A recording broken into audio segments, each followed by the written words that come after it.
Hello everyone, today we're going to be looking at the spring tutorial.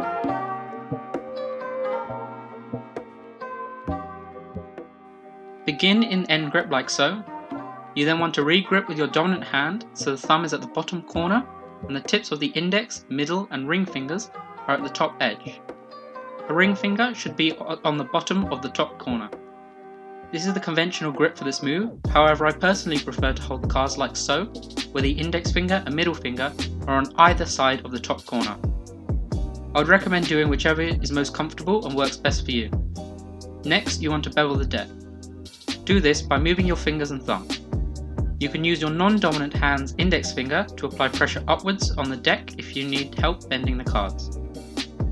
For the unconventional grip, you do the same, but I like to deepen the grip, like so, for added control. From here, we need to prepare the other hand to catch the cards. Put the other hand in straddle grip to extend the fingers out. You want to keep the ring finger curled and the pinky finger straight up. It also helps to tilt the hand towards the body, as this prevents the cards sliding away when you catch them and keeps them on the pinky finger. Now back to the other hand. After bending the cards, you want to slowly unbend and extend the thumb whilst maintaining pressure with the other fingers. You want to shoot one card off at a time from the thumb into the other hand. This is how it looks in both grips.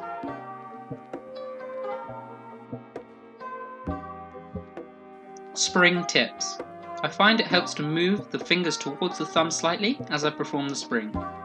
As you get more comfortable with the move, you can gradually increase the space between the hands, making a larger spring. You can also move the hands during motion to create a more interesting dynamic performance. You can also move the orientation of the hands to make interesting springs, for example, springing sideways.